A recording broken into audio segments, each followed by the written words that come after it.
அனைவருக்கும் வணக்கம். இந்த பதிவில் நம்ம எதை பற்றி பார்க்க போகிறோன்னு தெரிஞ்சுக்கிறதுக்கு முன்னாடி மறக்காமல் நம்ம சேனலை சப்ஸ்கிரைப் பண்ணிவிட்டு பக்கத்தில் இருக்கிற பெல் பட்டனையும் கிளிக் பண்ணிக்கோங்க.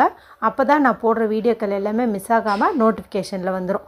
இந்த பதிவு ரொம்ப ரொம்ப முக்கியமான பதிவுங்க. அனைவரும் ஒரு முறையாவது கேட்க வேண்டிய ஒரு அற்புதமான பதிவு அப்படின்னே சொல்லலாம். இன்றைக்கி பார்த்திங்கன்னா நமக்கு ஏப்ரல் மாதத்தின் 7ஆம் தேதி பங்குனி மாதத்தின் 24ஆம் தேதி நிறைஞ்ச திங்கட்கிழமைங்க. இந்த நாளில் நமக்கு தர்மராஜ தசமி இருக்குது. இந்த தர்மராஜ தசமி அப்படிங்கிறது யம தர்மராஜாவை வழிபாடு செய்யக்கூடிய ஒரு நாளுங்க. இந்த நாளில் நம்ம சிவபெருமான் வழிபாடு செய்கிறது அற்புதமான பலனை நமக்கு கொடுக்கும். குறிப்பாக ஒரு குறிப்பிட்ட நேரத்தில் நம்ம கைப்பிடி அரிசியை பயன்படுத்தி வழிபாடு செய்யும் போதும் பரிகாரம் செய்யும் போதும் நமக்கு அற்புதமான பலன்கள் கிடைக்கும். ஒரு சிலரெல்லாம் வாழ்க்கையில் படாத பாடுபடுவாங்க. என்ன செஞ்சாலும் என்னுடைய கஷ்டம் தீர மாட்டேங்குது, பிரச்சனைக்கு மேலே பிரச்சனை வருதுன்னு சொல்லி ரொம்ப நொந்துக்குவாங்க. அவங்களே இந்த நாளை கெட்டியாக பிடிச்சிக்கிட்டு நான் சொன்ன அந்த பரிகாரத்தை பயன்படுத்திக்குவதன் மூலமாக அவங்க வாழ்க்கையில் ஒரு அற்புதம் நடக்கும். மேஜிக் போட்ட மாதிரி வாழ்க்கையை மாறும்னே சொல்லலாம். இது குறித்து தெளிவான விளக்கத்தோட காலையில் ஒரு பதிவு போட்டிருந்தேன். அதனுடைய லிங்க்கு இந்த வீடியோ முடியும் போது வரக்கூடிய எண்டு ஸ்க்ரீனில் கொடுக்குறேன். யாரெல்லாம் தீராத கஷ்டங்கள், கவலைகள், நோய்கள், கடன்கள் இதிலெல்லாம் சிக்கி தவிக்கிறீங்களோ, வீண் விரைய செலவுகள் ஆகுது, மருத்துவ செலவுகள் அடிக்கடி வருதுன்னு நினைக்கிறீங்களோ அவங்கெல்லாம் அந்த வீடியோவை பார்த்து அதன்படி செய்யுங்க. அற்புதமான பலன் உங்களுக்கு கிடைக்கும்.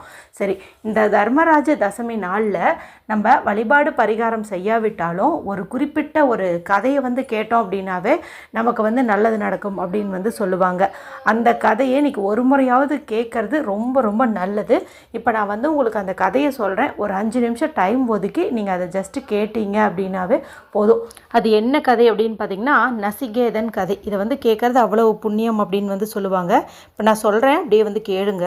இந்த கதை எதை பற்றியது அப்படின்னு பார்த்தீங்கன்னா நசிகேதன் அப்படிங்கிற ஒரு சிறுவனுக்கும் யமதர்ம ராஜாவுக்கும் நடக்கக்கூடிய ஒரு பேச்சுவார்த்தை அப்படின்னு சொல்லலாம். வேத காலத்தில் நசிகேதனின் தந்தை வாஜஸ்வர முனிவர் சொர்க்கலோகம் வேண்டி விஸ்வஜித் அப்படிங்கிற ஒரு பெரும் யாகத்தை செய்கிறாரு. பெரிய முனிவர்கள், ரிஷிகள் இந்த யாகத்தில் கலந்துக்கிறாங்க.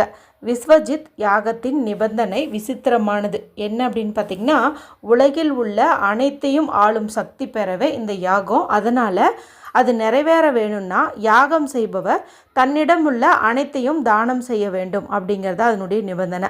அனைத்தையும் துறக்க சித்தமாக இருப்பவனுக்கு தான் அனைத்தும் உரிமையாக இருக்க முடியும் அப்படின்னு சொல்லுவாங்க. அந்த காலத்தில் பசுக்களே ஒருவரின் முக்கியமான சொத்தாக இருந்தது.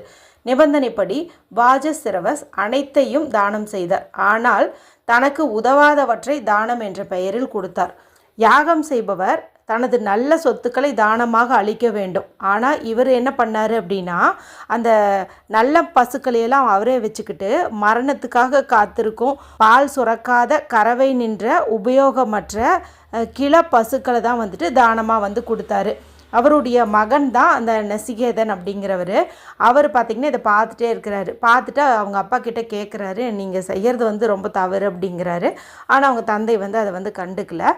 தன் தந்தை செய்யும் தவறை நினைவூட்டும் விதமாக தந்தையிடம் சென்று, அப்பா என்னை யாருக்கு கொடுக்க போகிறீங்க அப்படின்னு கேட்குறான். சிறந்தவற்றை தானம் செய்ய வேண்டும் என்பதை குறிக்கும் விதமாக தான் அந்த கேள்வியவே அவன் 3 முறை கேட்குறான். இப்படி தொடர்ந்து ஒரே கேள்வியவே கேட்டுட்டு இருந்ததுனால அவங்க அப்பா கோவப்பட்டு, உன்னை யமனுக்கு தானமாக கொடுக்குறேன் அப்படின்னு சொல்லிடுவார். தந்தை சொன்னதையே வேத வாக்காக எடுத்துக்கொண்டு நசிகேதன் யமலோகம் புறப்பட தயாராகிறாரு. வாஜசிரவஸ் மகனை எவ்வளவோ தடுத்து பார்த்தாரு. நான் கோபத்தில் சொன்னது, நீ போக வேண்டாம் அப்படின்னு சொல்லி எவ்வளவோ மன்றாடி பார்த்தாரு. ஆனால் பையன் கேட்கவே இல்லை.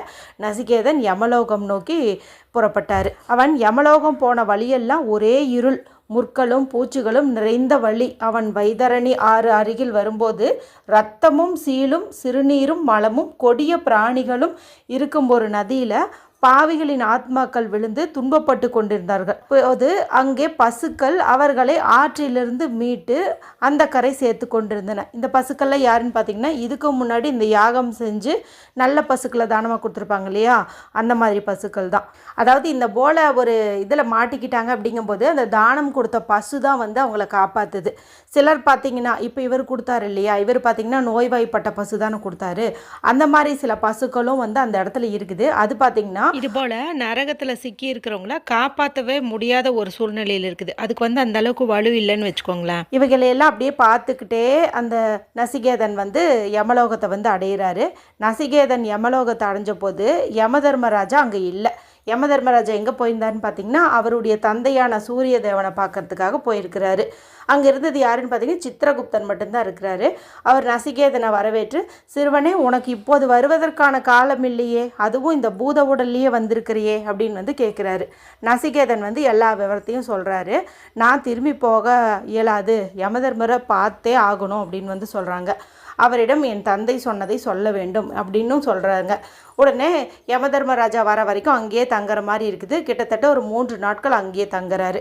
யமதர்மராஜன் யமலோகப்பட்டினம் வந்ததும் சித்திரகுப்தன் மூலமாக செய்தி அறிஞ்சு அதிர்ந்து போகிறாரு. ஏன்னா ஒரு விருந்தினர் வந்திருக்கிறாங்க, அவங்கள வந்து நம்ம கவனிக்க முடியாமல் போகுதே, 3 நாட்களாக காக்க வச்சுட்டுமே, எனக்கு பாவம் வந்து சேர்ந்துருமே அப்படின்னு சொல்லிட்டு வருத்தப்படுறாரு. நசிகேதனை நோக்கி, விருந்தினரான நீ 3 நாட்கள் உணவின்றி தங்க நேர்ந்தது நான் செஞ்சு குற்றம், அப்பழியை போக்க என்னிடமிருந்து 3 வரங்களை பெற்றுக்கொள் அப்படிங்கிறாரு. நசிகேதன் தெளிவான மனதுடன் யமதர்மனை நோக்கி, உன்னிடமிருந்து திரும்பி செல்கின்ற என்னை என் தந்தை ஏற்றுக்கொண்டு மனக்கவலையின்றி தெளிந்த மனதுடன் கோபமற்றவராய் என்னிடம் பேச வேண்டும், இதுதான் என்னுடைய முதல் வரம் அப்படின்னு வந்து கேட்குறாரு. யமதர்மராஜாவும் என் அருளால் உன் தந்தை உன்னை முன்பு போலவே ஏற்றுக்கொள்வார் அப்படின்னு வந்து வரம் கொடுக்குறாரு. அடுத்த வரம் வந்து நசிகேதன், யமதர்மராஜா, சொர்க்கத்தில் வாழ்பவர்கள் தேவத்தன்மையை பெறுகின்றனர், அங்கே அழைத்து செல்லும் யாகத்தை பற்றி உமக்கு தெரியும், சிரத்தை மிக்கவனான எனக்கு அதை பற்றி சொல்வாயாக, இதுவே எனது 2வது வரம் அப்படின்னு வந்து கேட்குறான்.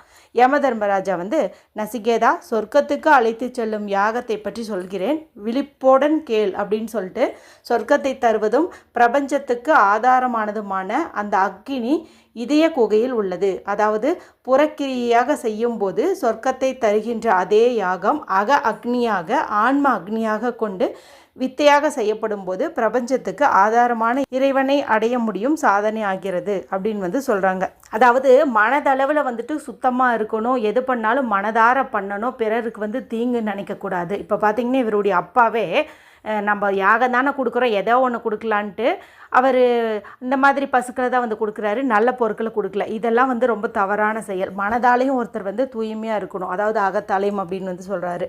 யாகம் செய்யும் வழிமுறைகளை உபதேசிக்கிறாரு. நசிகேதன் பார்த்திங்கன்னா அதை அழகாக வந்து புரிஞ்சுக்கிட்டு கரெக்டாக அவர் சொன்னதெல்லாம் திரும்பி சொல்லவும் யமதர்மராஜாவுக்கு ரொம்ப சந்தோஷமாயிடுது. அடுத்து யமதர்மராஜா, நான் உனக்கு இன்னொரு வரமும் தரேன், அந்த யாகம் வந்து நசிகேத யாகம் என்றே இனி விளங்கும் அப்படின்னு வந்து ஒரு வரம் கொடுக்குறாரு. ஏன்னா இவர் சரியாக புரிஞ்சுக்கிட்டார் இல்லையா, அதனால் இந்த மாதிரி ஒரு எக்ஸ்ட்ரா வரத்தையும் வந்து கொடுக்குறாரு. மேலும் யாகங்களின் அறிவை குறியீடாக உணர்த்தும் பல வண்ண மாலை ஒன்றையும் கொடுக்குறாரு.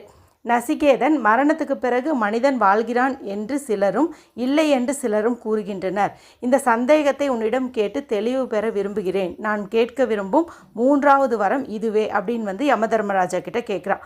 உன்னை யமதர்மராஜான்ட்டு, நசிகேதா, நீ வேறு ஏதாவது வரம் வேண்டுமானாலும் கேள், பூமியில் உள்ள எல்லா செல்வங்களையும் அரசியும் கேள், எவ்வளவு காலம் வேண்டுமானாலும் வாழ்ந்து கொள், மரணத்தை பற்றி மட்டும் கேட்காதே அப்படின்னு வந்து சொல்கிறாரு.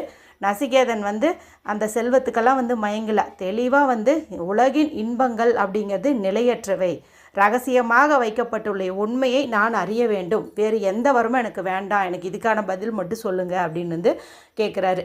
யமதர்மராஜா நசிகேதனுடைய மன உறுதியை பார்த்து, நசிகேதா, உண்மையை அடைவதில் உறுதியாக இருக்கும் உன் போன்ற மாணவர்கள் எனக்கு கிடைச்சிருக்கதே ஒரு பெரிய பாக்கியம், அதனால் நான் உனக்கு சொல்கிறேன் அப்படின்னு சொல்லிட்டு, முதலில் லட்சியத்தை அடைவதற்கான மந்திரம் அப்படிங்கிறது ஓம் அப்படிங்கிறது ஆகும். உடம்பு, உயிர், ஆன்மா என்ற 3இன் சேர்க்கையே மனிதன். பொதுவாக மரணம் என்று குறிப்பிடப்படுவது உடம்பின் மரணம் மட்டுமே.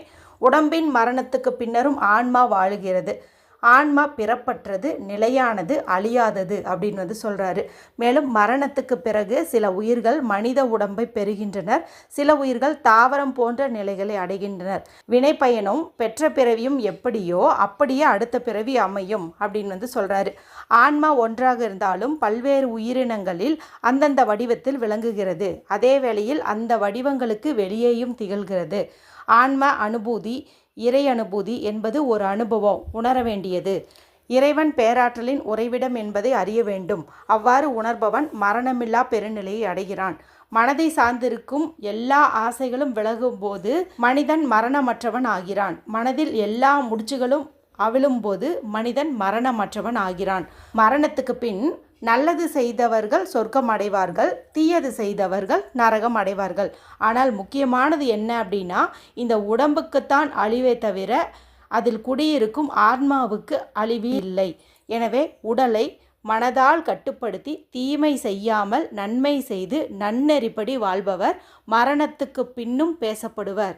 இவ்வாறாக யமதர்மராஜா தனது உபதேசத்தை நசிகேதன் கிட்ட சொல்லி முடிக்கிறாரு. நசிகேதவன் இதை அப்படியே பின்பற்றி மரணமற்றவராக வாழ்கிறாரு. இதுதாங்க நசிகேதன் கதை. அதாவது நம்மளுடைய உடம்புக்கு தான் அழிவு, மனதுக்கு இல்லை. மனதாலையும் பிற உயிருக்கு துன்பம் தராமல் இயன்றளவு தான தர்மம் பண்ணணும். ஓம்ங்கிற பிரணவ மந்திரத்தை அடிக்கடி சொல்லணும். சொல்லாலும் செயலாலும் நேர்மையாக நடந்துக்கணும். இந்த மாதிரிலாம் இருந்தோம் அப்படிங்கும்போது மரணத்துக்கு பிறகும் நம்மளுடைய பெயர் இந்த பூமியில் நிலச்சி நிற்கும் அப்படின்னு சொல்கிறாங்க. இந்த கதையை கேட்டதுனாலேயே உங்களுக்கு புண்ணியம் கிடைக்கும்.